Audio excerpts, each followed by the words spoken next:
I am so excited to have Ben Azadi back on the podcast. He has a new book out. It's called Metabolic Freedom. We're talking about the highlights and a lot of information from that book on the show today. You can check out metabolicfreedom.com. That shows you where you can get the book. By the way, it is on Audible, as I mentioned in the beginning of the episode, which is fantastic. But at metabolicfreedom.com, when you go there, you can also enter your purchase information and you can get a course, a freebie offer of a course all about walking you through the steps of metabolic freedom. Has a lot of expert guest interviews on there as well. So make sure you go there if you're going to get his book, because that's an amazing offer. All right, let me tell you a little bit about Ben in case you haven't come across Ben, which would be crazy. He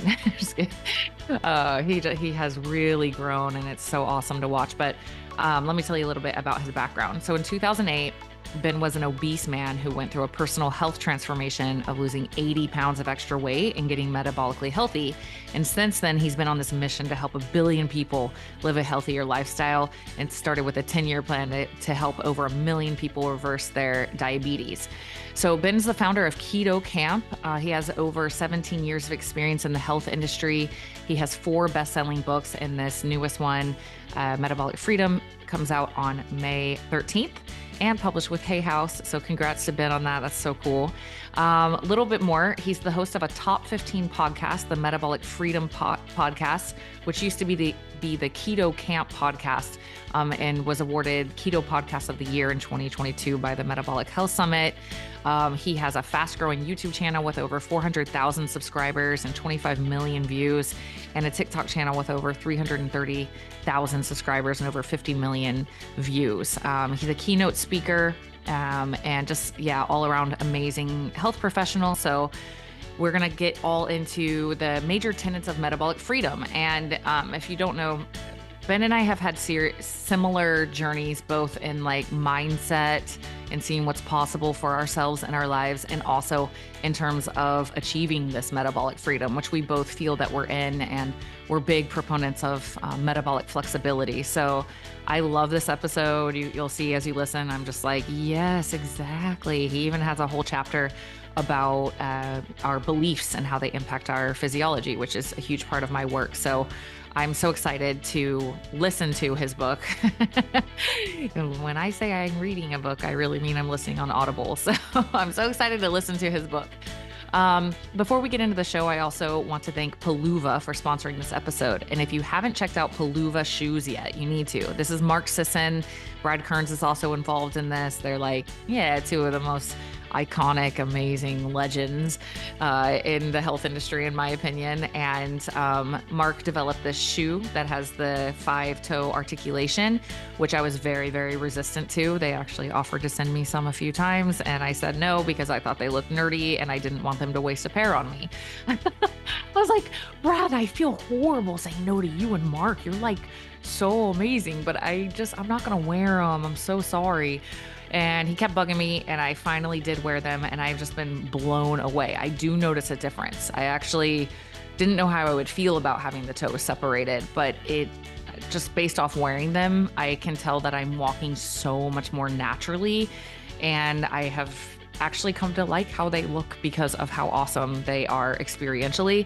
So if you want to check those out, go to palooza.com/Coach Tara, or you can use my coupon code CoachTara15 and you can get 15% off.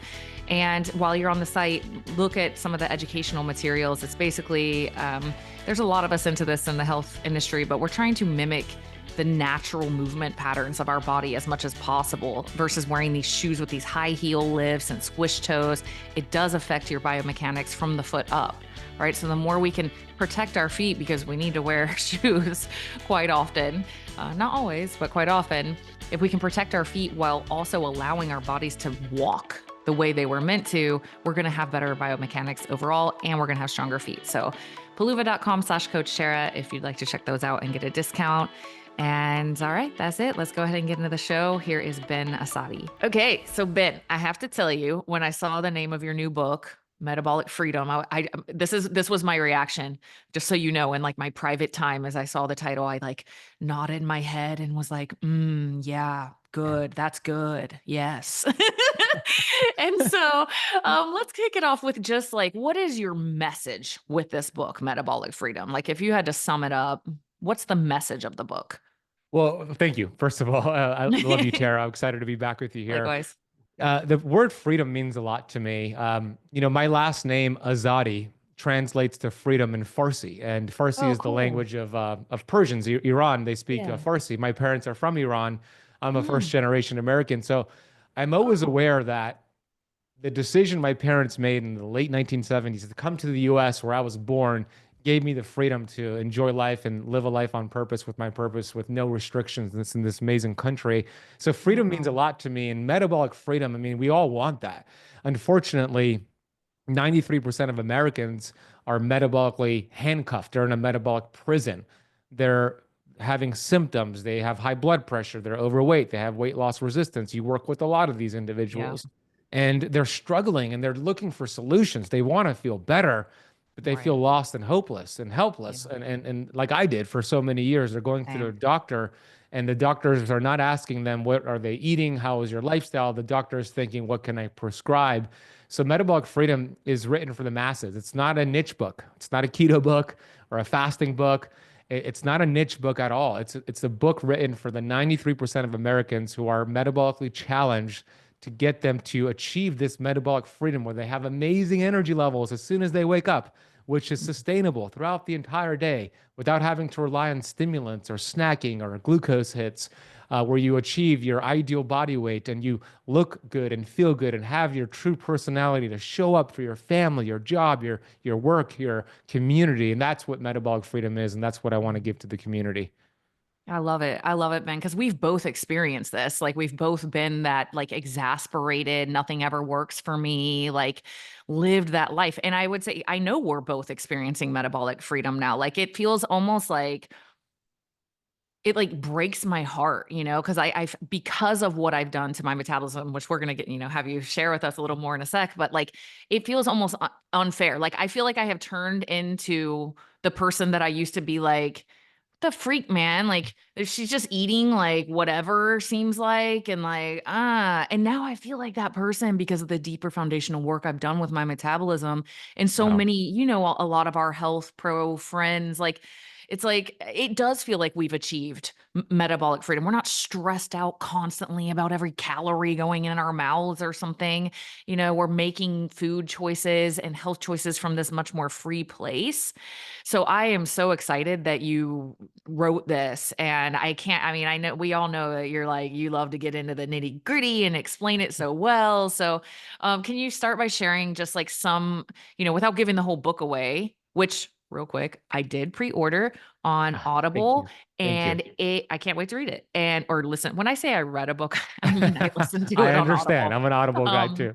so I just wanted to acknowledge that you recorded it, which is amazing, Yeah. because that is important for a lot of people. So it is on Audible for pre-order. Comes out May 12th, right? That's what my Audible. May 13th. Yeah. May With 13th. very Okay. close. Yeah. Okay, okay. Trying to remember off my Audible screen. Thank you Um, for getting the Audible. You're right. I of did course. narrate it, and Yeah. it's a challenge to narrate the book, but I love when authors do it. Yes. I know I haven't done it yet, so I feel like such a hypocrite, but I'm inspired, Ben. I'm inspired. But okay. So without giving away the whole book, obviously, can you share with us some of your basic core messages of the book that people could take away from this podcast?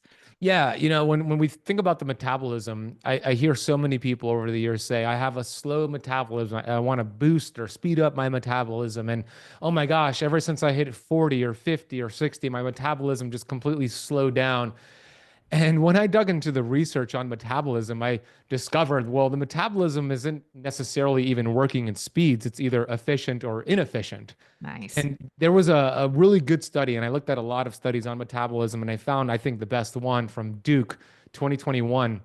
And it took over 8,000 people in this study from age one, Tara, all the way to age 94 and everything in Wow. between. Nice. Yeah. Yeah, looking at their metabolism. And the study essentially said this: between the ages of 20 and 60, there are no significant changes in the metabolism. Once we reach age 60, there's about a 0.7% decline in the metabolism every year after age 60. And that might sound like, okay, if you're listening to this or watching this and you're over 60, that might sound like bad news. But the study said the only reason why there's a decline at age 60, you're going to love this, loss of muscle mass. Nice. So if Nice. you do what you learn from Tara and build lean muscle mass, preserve that lean muscle mass before you're 60 or even after the age of 60, you could be 75 years old with the same metabolism as when you were 25 years old. So it's not about speeding it up or fixing a slow metabolism. It's about a flexible, healthy metabolism. So I make that clear in the book, and I talk about the old calories in versus calories out uh, idea of losing weight, which we know is just not the full picture. It's more of a distraction. Yes, calories matter. They're just not the most important thing. The most important thing is hormones and inflammation. And the premise behind the CECO method of calories in versus calories out is that we need to get the person to lose weight in order to get them healthy. But the way the body actually works is we get healthy to lose weight. And I put several studies in the book showing how fecal microbial transplants, for example, where you trade bacteria with somebody who has a healthier gut to repopulate your bacteria and create more diversity. It showed that individuals in the study, two groups, one group ate the same food as the other group. They were all overweight, but one group were given the fecal microbial transplant, healthier gut bacteria, and they started to lose weight without their calories being decreased or anything Totally. changing, right? So I share that with people in the book because you don't have to rely on willpower. You don't have to measure and weigh everything that goes into your mouth. There's a way to do this where it's easy and you feel incredible. I'm so glad you brought that up about the fecal transplants, which are just some of the most amazing things, not only on metabolism, but also on like mental health and all of that. Just seeing Yes. like somebody, it's like they did no growth work. They literally just were like, oh, that's all gone now. Whoa. How important is gut bacteria? Oh my gosh. And Crazy. and just to validate what you're saying, like I see because I'm doing stool testing, gut microbiome testing it with my clients, I mean, what you're saying is 100% like when you see somebody who's that very weight loss resistant, like they usually just have really low diversity. They're missing a lot of keystone strains of bacteria.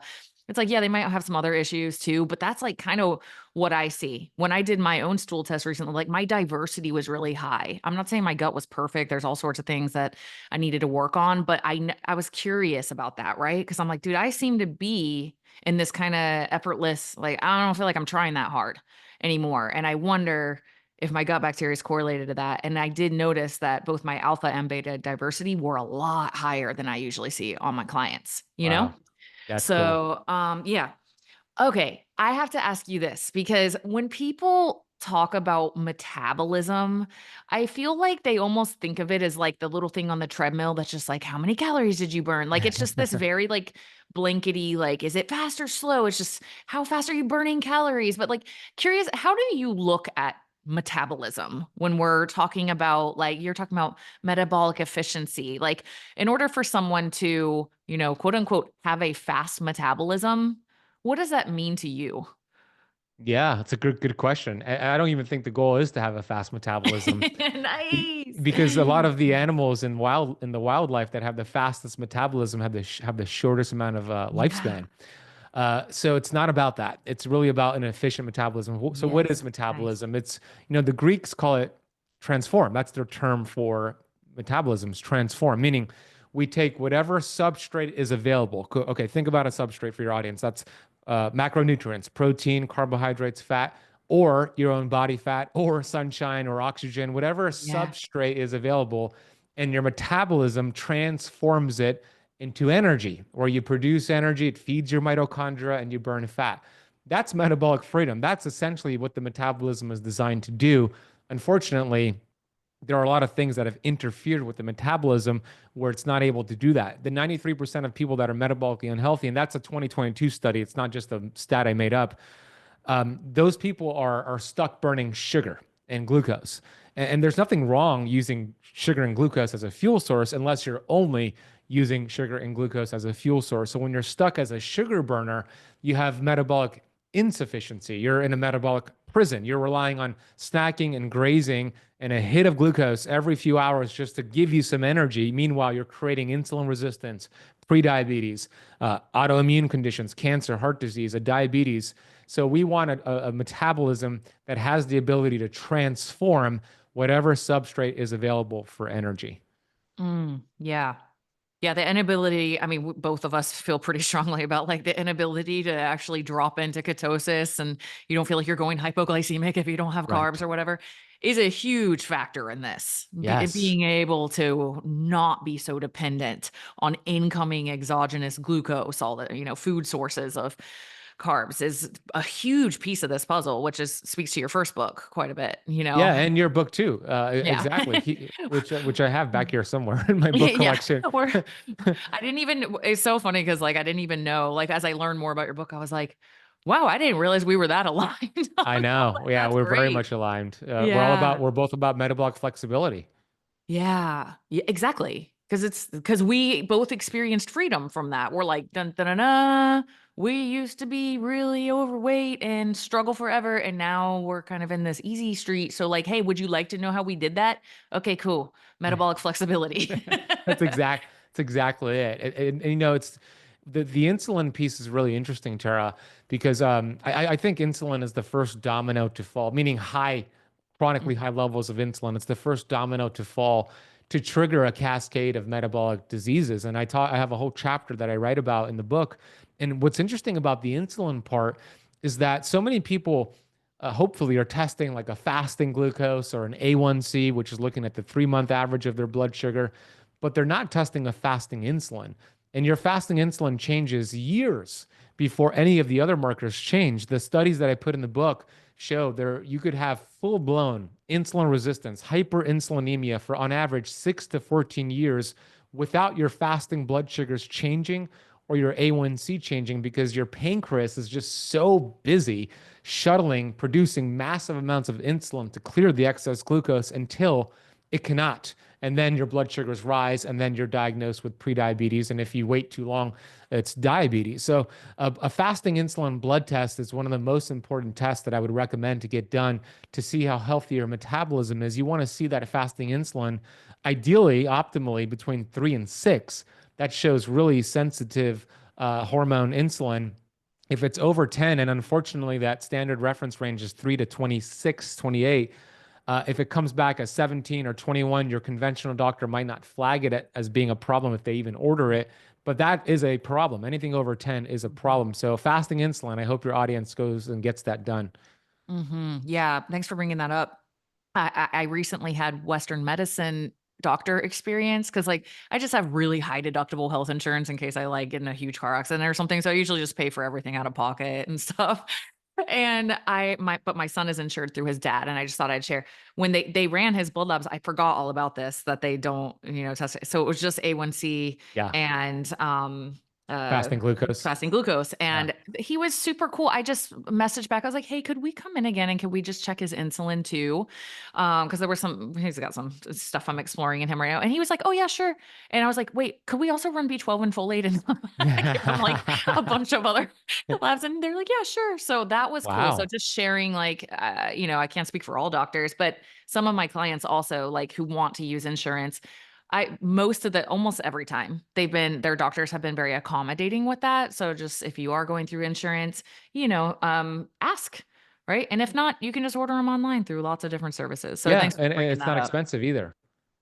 The Right. fasting Yeah. insulin, it's like 30 to $60, but that's good to know that a lot of these Mhm. conventional doctors are actually open to ordering it because they don't have a medication for high insulin. They have it for high glucose. So typically, like, they don't need to run it because there's no medication to prescribe. So it's Mhm. very comforting to know that a lot of your clients have been able to order it through Yeah. conventional doctors. Yeah, I've been surprised. Like, I'm like, okay, awesome. Yeah, Very it's awesome. accommodating, actually. Okay, what else? What else do we need to know in terms of what the messages you're sharing in this book, that we can take away little tidbits here about achieving metabolic freedom? Yeah, so the first half of the book gets into the causes, the problems. These are what have Mhm. contributed to metabolic disease and dysfunction, which raises high insulin levels, inflammation, and creates just a cascade of symptoms.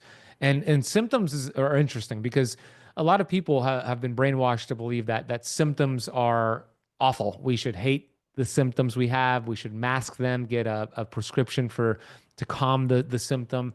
But I make the case in the book that symptoms are actually a gift from your body or innate Yeah. intelligence. It's your body's way of communicating to you, the check Mhm. engine light. And if you have a symptom or many symptoms right now, be thankful for that. This is your body's way of getting you back to homeostasis. Something you're eating, something in your environment, something you're thinking is taking you out of balance. And the body will show you a symptom to get you back on course. But with traditional medicine, it's not looked at that way. It's not, what are you eating? What are your lifestyle behaviors? Let's explore environmental toxins. No, it's, let me prescribe a medication. You have high blood pressure, medication. You have acid reflux, GERD, antacid, antiflatulence medication. But the question should be asked, what are you eating? What's your lifestyle like?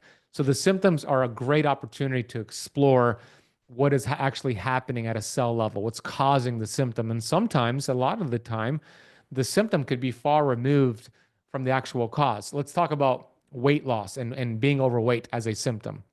That is actually a fact, meaning you don't have a weight problem. Tara, when you were overweight and when I was overweight, we never had a weight problem. We had a weight symptom. It's Nice. it's the result of an unhealthy metabolism. It's the result of too much inflammation, hormones that are out of balance. When you get healthy, the weight comes off as a side effect. The symptom goes away as a side effect. And this could be the same thing with migraines, high blood pressure, high levels of blood sugar. Get to the actual cause. So the first half of the book talks about what is contributing to metabolic disease. Yes, the first chapter gets into being a sugar burner and why snacking and grazing and processed carbs are not good for you. Then we get into processed foods, high fructose corn syrup and inflammatory seed oils and how that wrecks the metabolism. We can go deeper into seed oils if you want. And there's a whole chapter as well on toxins, environmental toxins, and how that disrupts your metabolism. So I just threw out a whole bunch. You let me know which one you want to go deeper into.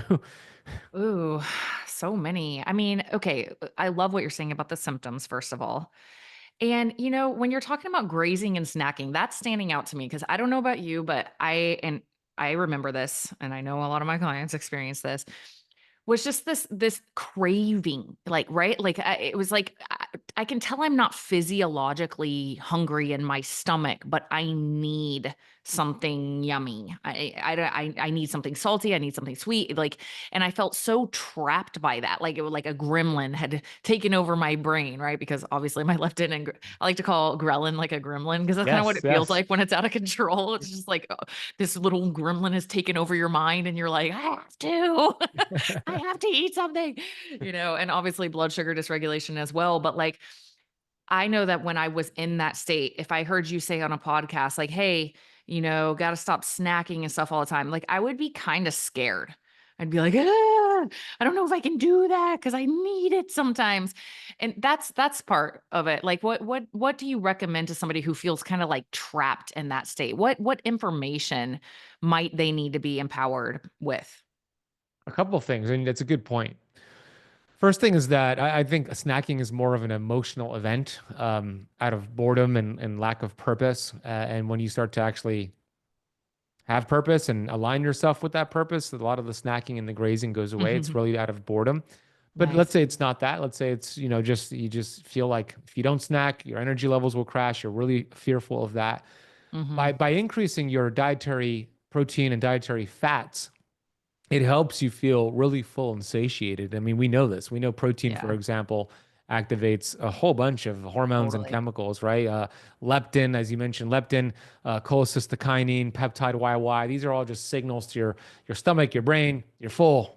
Stop eating, Yeah, or no need to go to the pantry. yeah, So by yeah. increasing your protein and dietary fats, which also are very satiating, you're going to feel so full and satiated that you're not going to feel like you need to snack. Nice. It's really going to be an easy transition. And I don't expect the person to go cold turkey. And that's not my approach here to go from like 7 meals a day to, intermittent fasting to 2 meals. No, it's a gradual Yeah. approach. You start to decrease your carbs slowly, you start to increase Mhm. protein and fat, and you're naturally going to feel like, I'm not hungry. I don't even have the cravings. That gremlin is gone. So Yeah. it's that natural shift. We want to shift you from being a sugar burner. If you're snacking, you're a sugar burner. We want to switch you from being a sugar burner to a fat burner. And the good news is you can do that within 7 or 10 days. At the end of the book, I have a 30-day protocol that shows you how Nice. to do that. The first 7 days teach you how to go from burning sugar to burning fat. Nice. Okay. Cool. Yeah, protocols are always nice. Break it down Yes. for me, Ben. Break it down for me. Yes. Give me the steps. Okay, and then I kinda wanted to shift over to the muscle part. Is this Is this in the second part of the book? Like, or do you mention this in the book I in do. terms Yeah. of muscle? Okay. Yes. Yeah. Can you share a little bit more about that? I mean, I know you already shared this study, which that was so compelling about getting Yeah. older, and we all know that's true. Think of people you think that you've met that are like in their 70s, and they seem to be like really in good shape. They always have muscle. Like they're not just like, It's true. I mean, maybe there's some outliers, but like they're not usually just these little like bean poles with no muscle. Like it's like, oh, they lift, they're or at least active. Like they Yes. surf or they do something, yoga like a boss. So yeah, besides that though, like what else can you tell us about how muscle helps us achieve metabolic freedom? Asking for a friend. Yeah. Well, I mean, you're a perfect example of this, right? You're super fit. You've got a lot of lean muscle. I've seen a lot of your TikTok videos of you working out as well. I love it. It's inspiring. It's something that I'm personally working on myself. I'm on week 21, I think, of a strength training program, and I'm looking to put on 10 pounds of muscle this year, right? This is something that I'm Nice. working on personally. For me, it's really, really difficult as an ectomorph, and I could Hmm. lay out a whole bunch of excuses, but it doesn't mean I'm not going to do it. It's just a little bit more Yeah. challenging for me to do it. Yeah. But with muscle mass, I mean, the study speaks volumes in itself, but with more muscle mass, lean muscle mass, not being a bodybuilder or a CrossFitter, but just having more lean muscle mass, we know that you teach this all the time. You're more insulin sensitive, right? And we Yeah. just made the case that that's important. You don't want to have high levels of insulin. So when you have more muscle mass, your body doesn't have to produce as much insulin when you eat food, because when you eat Yeah. that food and it turns into sugar, which all food does except if it's 100% fat, then you are going to use that excess sugar to refill those glycogen stores, your liver and your muscle cells. Your body sucks it up like a sponge, your muscle cells do. Mhm. And Mhm. you're not producing that insulin to clear it because your muscles are using it for energy. So that's one benefit, meaning you can actually get away with more carbs and not get Mhm. that insulin spike or that insulin hit. Mhm. We also know it helps to prevent osteoporosis, osteopenia, hip fractures, bone fractures as you age, which is a huge issue. Um, and it also increases your metabolic rate. And again, we're not trying to boost the metabolism, but it makes it more efficient because you are burning more calories, producing more energy, to say it better, just sitting on the couch when you have more lean muscle mass. And you don't have to count a calorie to do that or take supplements to boost the metabolism. You're just naturally doing that because you have more muscle mass. So protein Mhm. is a big thing there because, of course, protein stimulates muscle protein synthesis. So I emphasize the importance of getting protein, 30 grams at least at each meal, but finding that nice protein threshold for you and getting that muscle protein synthesis. And of course, lifting weights and being active is an important thing there. So I do talk about that in the book. Yeah, awesome, cool. Just to add real quickly, my 17-year-old son is really into like lifting and like he's on this little journey right Nice. now. And, he was like, "Okay, like, but okay, I'm trying to build muscle right now, but then like, how do I get lean?" And I'm like, "You just build more muscle, bro, and then it will be easier for the rest of your life because I'm like, listen, your liver can only hold about like 100, 120 grams of carbs. Your liver's not going to grow. That's it. You're capped out there. But if your muscles grow, now your carb storage tanks are much bigger. So, and if you're training consistently, it's like the carbs go in the storage tanks and then they come back out and then they come back in and then they come back out. And guess where they never freaking go? Fat stores. So it's like Mm. the ticket. So I'm glad that you mentioned that in the book because that's been my personal experience. The muscle mass is what makes me feel like I've achieved this metabolic freedom for the most part. And I'd say the other part is like what you were talking about with like just my whole health is more optimized. So like I sleep well, my hunger hormones are balanced and all that stuff. My gut bacteria is diversified, right? So it does, all of these things are so critical for people to understand. I'm so glad you wrote this because people are like they're trying so hard. They're like tracking every morsel of food and like tracking all their steps and like working out and they're just like freak, and like it's this deeper health information that is so critical so they don't have to feel like some failure just because they didn't have good information. So, dude, I'm so glad you wrote this. Yeah, right on. Great way to explain it to your son. I love the way you explained that too. Yeah. In the storage tanks, out Yeah. the storage I tanks, and love make them it. bigger. You got plenty of room in there. You got Makes room for sense. for some not so perfect stuff too, don't you? Yes, you do. Exactly. More flexibility. That's metabolic flexibility. Right, right. Not to mention, like you were hinting at this, but like the GLUT4 transporters, you have these transporters that activate this, what you were saying is they just soak up. That's right. So yeah, like very little insulin is required. My insulin is actually low according to lab ranges. And when I saw that, I was like, uh-oh, How you low? know, What was it? I can't remember right now.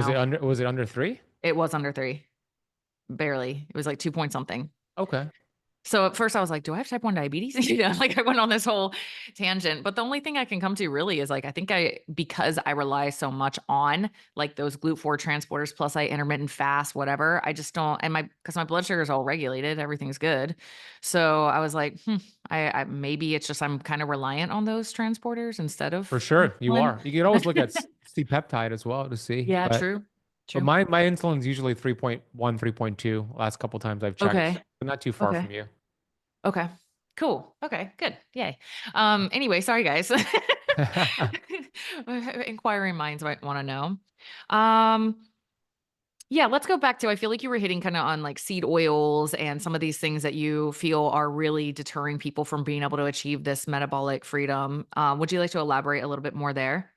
Yeah, it's cool to see the seed oil conversation become more mainstream. A lot of companies are now like Steak and Shake are saying we're using beef tallow instead of seed oils, and it's cool to see that. Although I don't think it's not healthy for you still because it's still fat and a fried product and carbs, but it's much better than a seed oil. But seed oils are an issue. They're in about 80% of our food supply in the US. And it's not that seed oils in itself are bad for you because they're not. I mean, there's studies showing that they're not bad for you, but it's the processing of them that makes us bad. Right. So when we look at studies that show seed oils are not harmful, they're not raising inflammation, they're actually healthy for you, those studies are correct. They could be really healthy for you. But the seed oils that we're talking about, which is the majority of the seed oils out there, are the processed seed oils, which are highly inflammatory. And the reason why, simple chemistry, the chemical structure of these fats, they're called polyunsaturated fatty acids. The word poly means many. So these fats contain many double bonds. The more double bonds a fat has, the more reactive these fats are to oxygen, pressure, and heat. Okay, how do they process these fats? Oxygen, pressure, and heat, not to mention all the other chemicals they add to it. So it's already, these seed oils, vegetable oils are already rancid as they're being produced before they even go into the bottle. Then we fry them and they're rancid even more. They oxidize in the body and they stay in the body for a very long time. I put a study in the book showing that linoleic acid, which is the seed oils we're talking about here, the half-life of them is 680 days. If we stopped eating them today, about 2 years later, half of them will still be in our cell membranes, mitochondrial membranes, creating inflammation. And another study I put in the book that I got from Dr. Kate Shanahan, I want to give her credit because she's been a leader talking about seed oils. Her book, Dark Calories, had this study. I put it in my book from Dr. Martin Grudfeld, where he looked at French fries that were fried in vegetable oil. And they looked at the aldehyde contents produced after the French fries were fried. Aldehydes are carcinogenic. When you smoke cigarettes, tobacco cigarettes, it produces aldehydes. That's how it leads to cancer. And it showed that essentially one French fry cooked in vegetable oil was equivalent to a tobacco cigarette smoked, right? Which is crazy. So if you've never smoked a tobacco cigarette in your life, but you've eaten 10,000 French fries, essentially you've smoked 10,000 tobacco cigarettes. So they disrupt your mitochondria, they create inflammation, they block your hormones from getting into the cell, they lead to a miserable life because of what it does in terms of oxidative stress. So if you could just make a swap here and remove or limit these vegetable oils and replace them with healing fats, anti-inflammatory fats that support your cell membrane health, it'll go a long way. So I'll give your audience a list. I know you talked about this before, but I'll still give them a list of the bad ones to remove. We have canola, corn, and cottonseed oil. We have sunflower, soybean, and safflower oil. And then we have rice bran and grapeseed oil. Those are what Dr. Kate Shanahan will call the hateful eight. You want to remove those. Do an audit. Make sure you're not using that to cook your food in. And when you go to restaurants, what I do is I tell them I'm allergic. I actually have I don't know if I Mhm. showed, did I tell share this with you before? The seed oil, I have a seed oil allergy card that I use at restaurants. Oh my gosh, hold that up to the camera. Sorry, I know most of you guys are listening on that one. It might not It's pick not out gonna what you, focus. All right, that's okay. It's okay. We get the yeah, it won't focus. But Okay, bye bye. I mean, if they go to seedoilcard.com, they could download it for free. I'll get Oh, you that's some, by the way. Yeah. amazing. So I That's actually show this to amazing. the server, and it says, "Dear chef, I'm allergic to vegetable oils. Please make sure it doesn't have the oils marked in red X's. Instead, use Oh the my healthier God. options." And it works really, really well. Wow. And it takes the I was telling my students to tell the server they're allergic for years, but they felt uncomfortable doing it. So this takes that out of the equation, or you just show them the card. It makes it official. So we want to swap them for saturated fats and monounsaturated fats. Saturated fats have zero double bonds, very stable, even at high heat temperatures. These are typically animal fats. So butter, ghee, beef tallow, duck fat, even coconut oil as a vegan vegetarian option. It's a good saturated fat. And then monounsaturated fats would be olive oil and avocado oil. Just make sure they're not cut with seed oil. So that little swap right there, just making that swap from the bad fats to the good fats, in just a matter of days, you're going to notice more energy, hopefully more fat loss, and you're just going to feel better. Yeah. Yeah. I mean, it's especially I'm glad you made that list because like sunflower oil, right? Like you see that like people don't know. It's like, oh, that sounds good. Like, what? It's sunflowers. Like, that's great. But no, sunflower oil is like one of the top ones that can cause damage. And it's so confusing, right? And I love that. I love how you explain this, Ben, because I just had Udo Erasmus on the show. I Yeah. don't know if you ever interviewed Yeah. him. And like, I mean, you guys just like double team that like crazy. It's like, Yeah. he's like, it's Nice. the processing of it that's the problem. He's right. And highlighting also just food for thought of like, what is a smoke point? Like, how do you apply that in your life when you're like, the smoke point of whatever? Is your pan smoking like crazy when you're cooking your stuff in your olive oil, your avocado oil, your whatever oil you're doing? Like, that's also, we can also oxidize it and process it at home and damage it True. with heat. So that's a part that I feel like sometimes gets forgotten. It's like, oh, let me put all that responsibility on them to not damage it. Well, no, I mean, I'll just know if you were frying some chicken, breasts and olive oil, and your gluten-free breadcrumbs or whatever, and it's smoking like crazy, you are damaging the oil. You are creating a higher omega-6 content in that oil. So You're yeah, correct. Yeah. Yeah. You want to, in general, not use high temperatures. Now, if you're going to use a high temperature, the animal fats yeah, are the best. nice. Okay, awesome. Let's see, any last parts of the book that we kind of haven't hit on that's like a big hitter in your book? Yes. Yeah. Chapter 10. You're going to love chapter 10, Tara, Okay. when you listen to the book. Chapter 10 is the best chapter in the book by far. So if you buy the book, for those watching and listening, and you're one of those people who buy the book because you want to support the person, I appreciate that. But you don't necessarily read the books. I would recommend you at least read or listen to chapter 10. Everybody needs to read or listen to chapter 10 because chapter 10 is all about how your thoughts influence your health or disease. And Nice. I will probably Yes. write an entire book on chapter 10 and call it Mental Freedom. That's, I've been Nice. thinking about that. Uh, Yeah.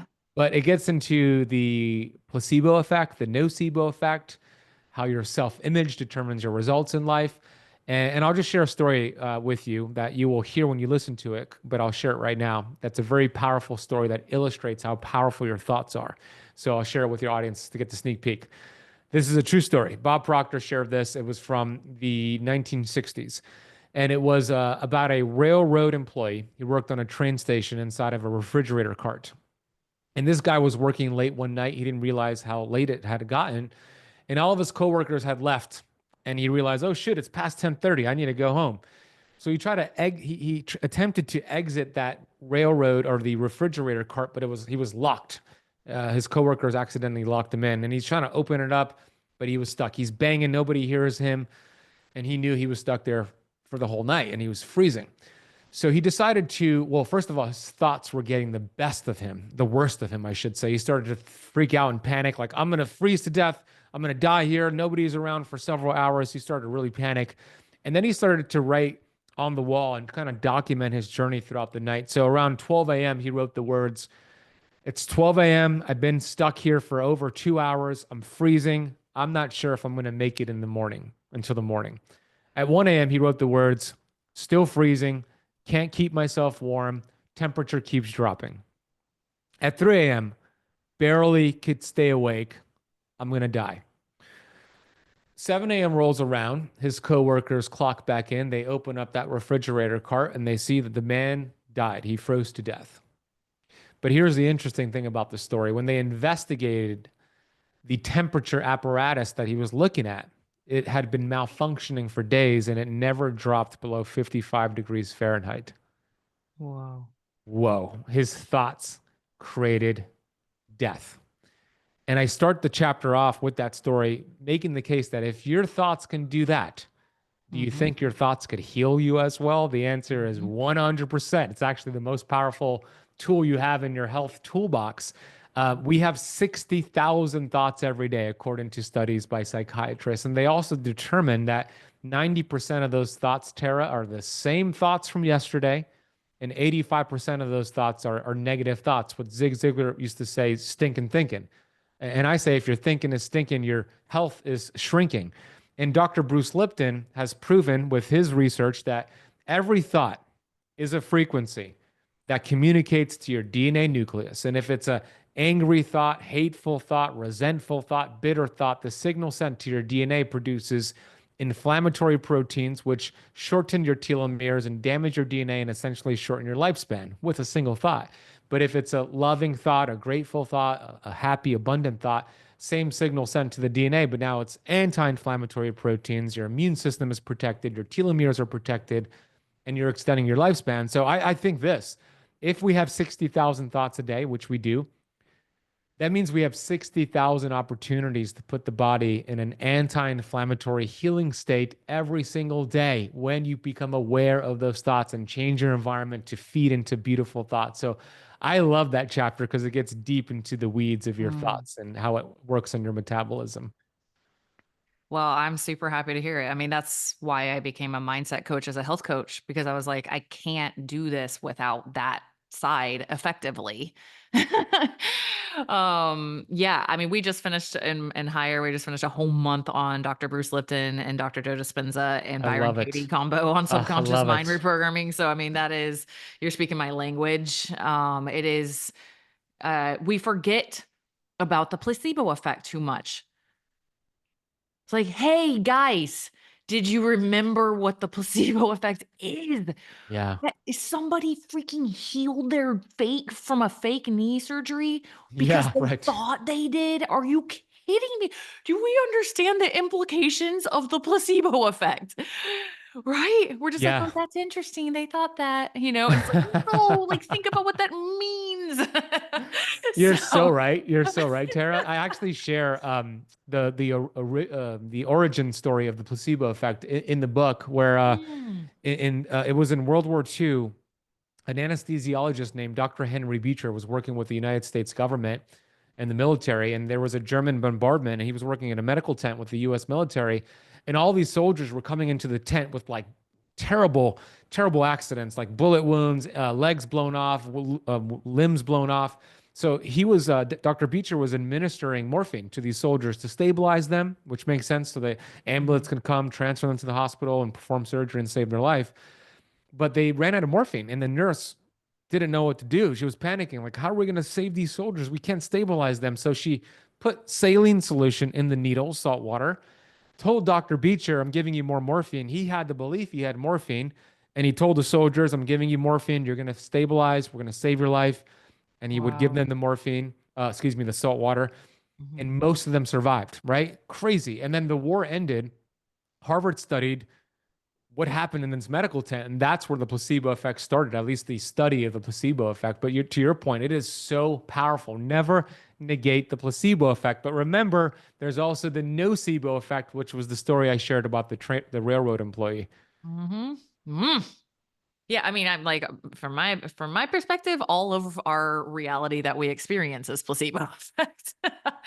Because we got a lot of people living a lot of different realities all at the same time. You're correct. It's like what, 7.5 billion people and 7.5 different realities. You're absolutely Yep. correct. Yeah.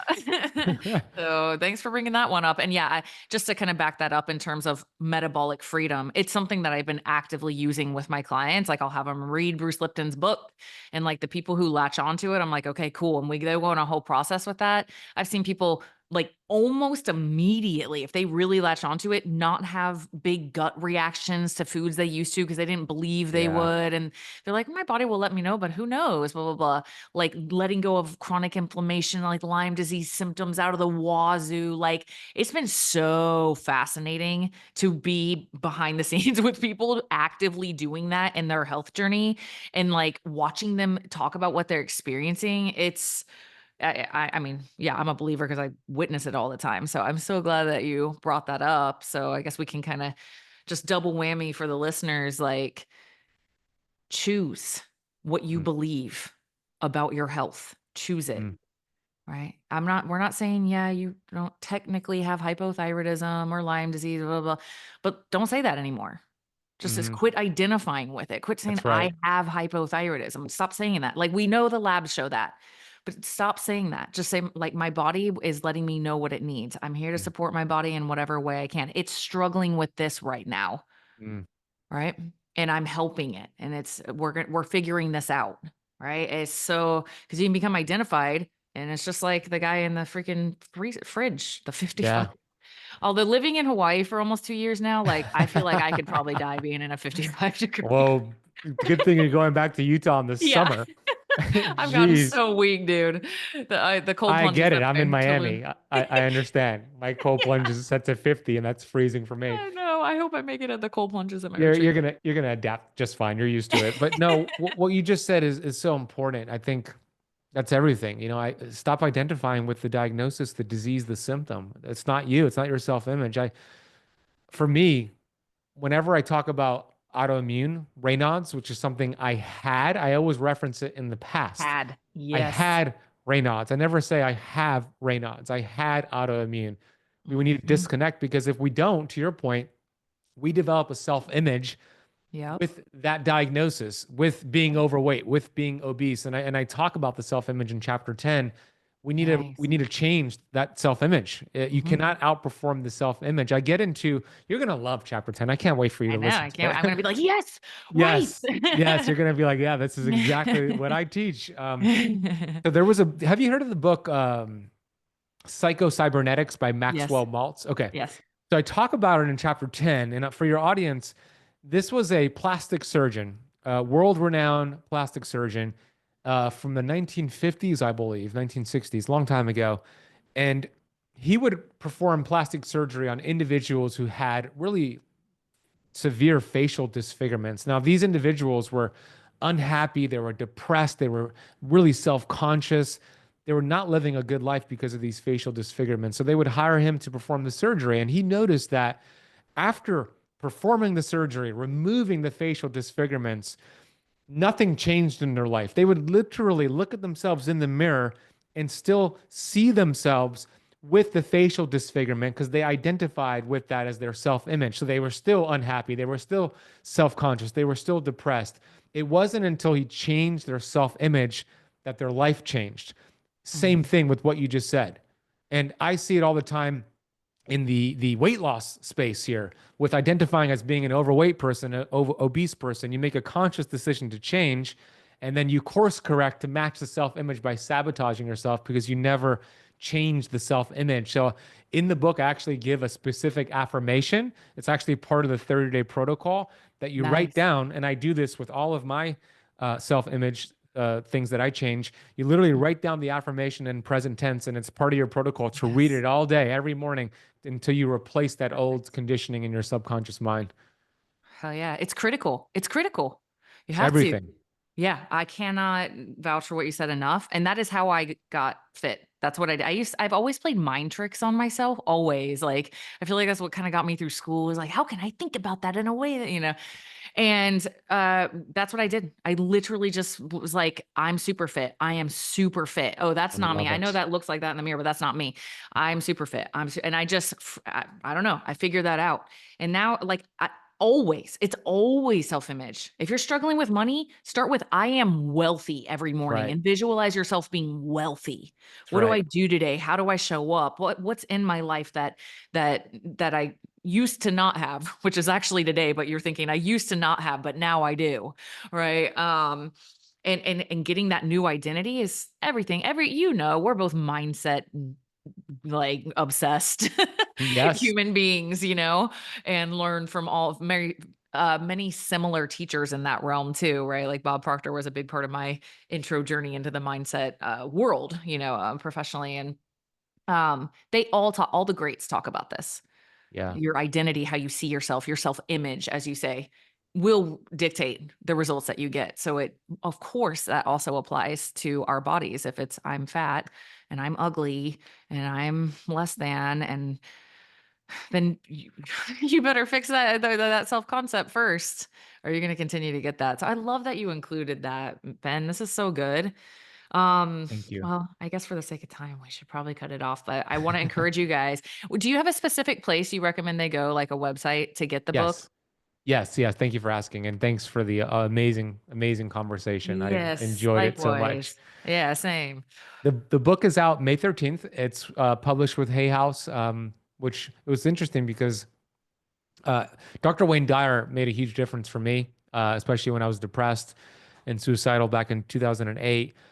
And his books helped me take ownership and really save my life. And he was a Hay House author, and it's cool.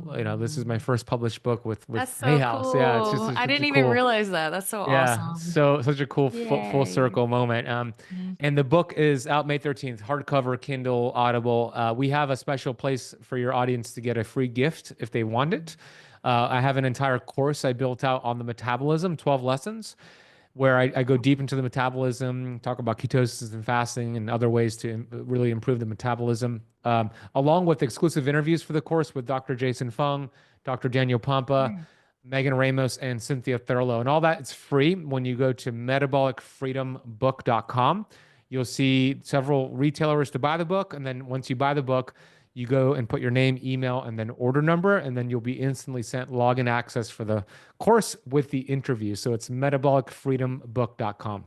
Amazing. That's quite the value add. And those are Yeah. all legends, and you too, and having a full course. That's so awesome, Ben. Thanks, See, that Tara. makes me so happy. Like I know those low moments, like when you're like, yeah, back when I was like depressed and suicidal, like, and like to see you come here and to have like be like, wow, like I'm publishing a book with AOS. Like there was a point in your journey where you knew this was coming before now, like way before. Like you knew that you were who you were, just like we were talking about. Like you changed your identity and how you That's saw right. yourself. And you're here now, like, yeah, I know, because like I've known this for a while. But to have it actually come to fruition, even still, it's just such a warming moment. It's like I knew, but wow, cool. Yeah, I I think you love it, Tara. You're absolutely right. It starts here first, right? It starts here. hmm It's an inside out job. So yeah, I Yes. so appreciate your support and your great work. I love what you're doing in this world. It's so important. Thanks, Ben. Okay, we'll wrap it up here. Thank you. Thank you, Tara. Thank you so much for joining me on this episode of the Inside Out Health Podcast. I hope it's been helpful to you in your journey. If you think that it might be helpful to someone you know, please share it with them. Please share on social media. It really helps me grow the show and reach more people with these amazing messages. And if you could be so kind as to rate the show and possibly even leave me a review, that really helps. So much thanks in advance if you do that. And yeah, please subscribe if you want to hear more of this type of content. I have lots of amazing expert guests on the way. All right. Thank you.